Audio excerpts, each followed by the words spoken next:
Hi guys, I am so excited that I have been chosen, well asked to be a part of this wonderful book that I've been hearing so much about. My name is Christine Phillips and I work at Florida Hospital Heartland in the surgical department. Today we will be reading Brambleheart, which Mrs. Harris speaks highly of. And I'm going to be reading chapter 12. So let's get reading, guys. Chapter 12, Becoming Masterful. Twig needed a more scheduled spot to work, way out in the woods, not on anyone's main pathway. He chose a clearing under some alder saplings and used a small cart to secretly bring all of his supplies and materials to his workspace, under the alders. Now listen carefully, Shar, he said to the dragon. I put the pieces in place. You melt the metal to hold them together, just like we've practiced before, okay? Shar looked at Twig and blinked. His tongue flicked out. Twig smiled. Let's get warmed up. Twig touched a length of lead soldier to the two pieces of scrap metal, while Shar spit flame, melting the soldier. Two pieces held perfectly. The solding through row, rough and sloppy looking at first, was fairly professional by the time they had finished. It was neatly and evenly laid, not too much solder and not too little. Twig even added a flourish at the end, producing a small solder curlicue. He looked proudly at the piece of metalwork. Shar, we're a team, he announced. If this is how we start off, imagine how good we'll do after more practicing. He gave Shar a gentle stroke on his chin. A little puff of smoke came out of Dragon's nostrils, and he closed his eyes in rapture. Twig got back to work. He pushed and pulled and peeled her sugar bowl into the middle of the clearing. Okay, Shar, here's your first real test. I want a nice clean cut all around, straight and even. Now let's see some flame.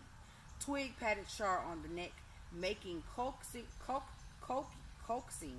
sound, and Shar snorted abruptly, reproducing a blue-white flame that burst out and hit the pewter with a spitting sizzle. Whoa, too much, Shar, Twig said. Easy does it. Shar seemed to sense Twig's directions, and with another snort, a smaller, more directed flame shot from his throat. Good boy, Twig smiled, with very slight shifts in pressure. He was able to control Shar's flame, both in strength and direction. Good boy, Twig said again, slowly, turning the bowl as Shar breathed his fire. A melted line separated the top of the bowl from the bottom, and in several minutes the top teetered away, landing in the dirt. Twig examined the melted edge. It was perfectly smooth and even. It sparkles, he marveled, so shiny and glittering. He looked at Shar. This would have taken me days to do, and it wouldn't have looked so special. He gave the dragon a hug around his neck. Thank you, Shar. The success of the sliced sugar bowl excited Twig. Suddenly, Master Metal Crafter didn't seem so far-fetched. They spent the rest of the afternoon at work using a fancy metal fish fin handle for the gnomon of the sundial. Twig used a copper wire to hold it in place and used the wire to create a pattern of bends and curls.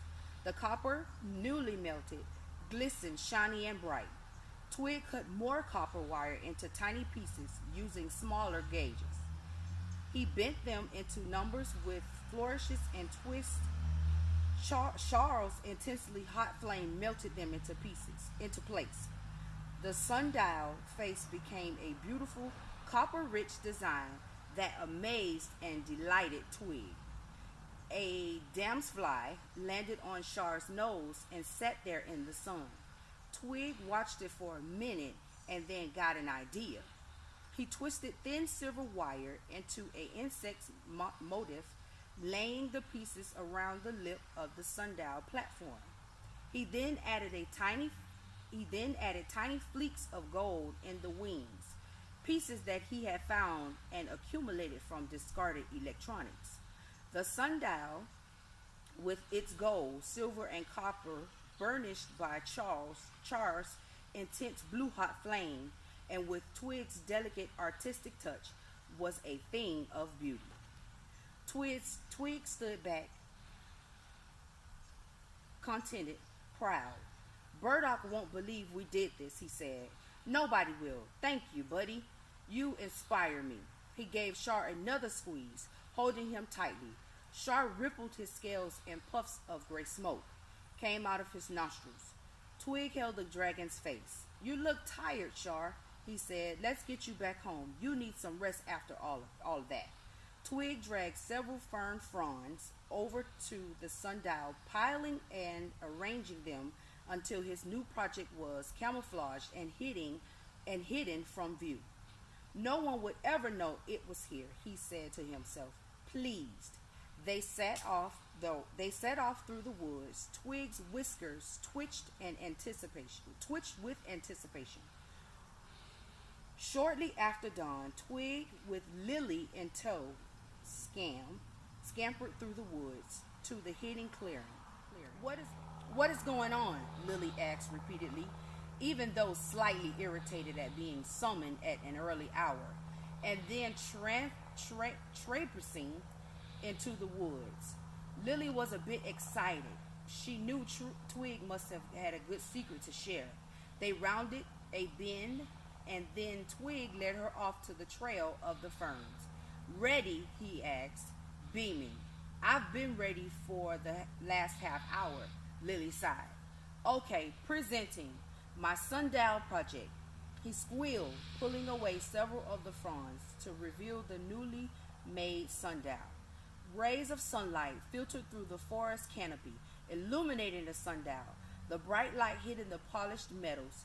It glowed. Lily sat back onto the ground, eyes wide in amazement. Oh, she gasped. She sniffed around the sundial, examining every inch, her whiskers quivering. But Twig, the detail, the craftsmanship. Did you make this? No offense. Lily looked squirrely at him. Help from Shar. Shar did help a little, Twig admitted. Lily's ears twitched and wiggled. Twig, it's awesome, she gushed. It's sure to be the best in the class. Thanks, Lily. We've got to get it back to school. You get one side, I'll get the other. They heavied and lifted, getting the sundial safely tied onto the cart, and then headed through the woods to the hill. Several teachers were arriving for classes, as were students with their projects. They all stared in awe as the cart was pushed into the school entrance courtyard. A crowd gathered, everyone guessing it was Lily's sundial project. Nope, she said, not me. She gestured at Twig. Did you help him, Lily?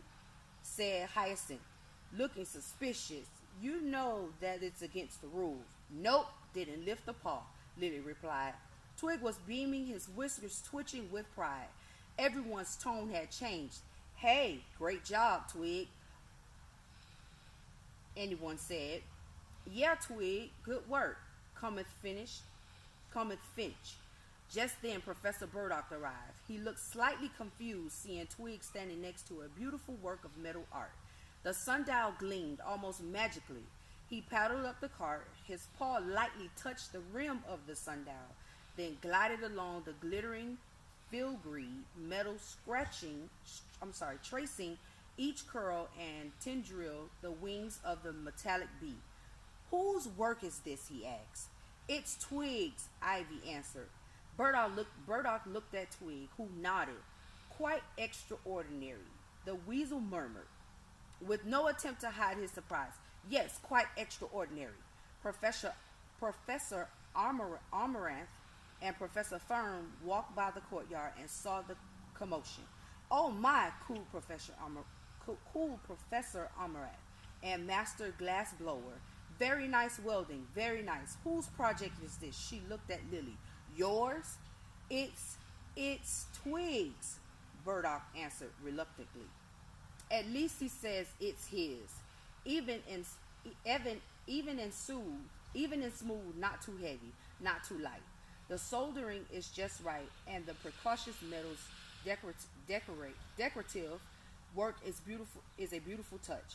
He said, "It glitters." Thank you, Twig said sheepishly. Burdock glared at Twig. "And you, had no help with this project?" he asked.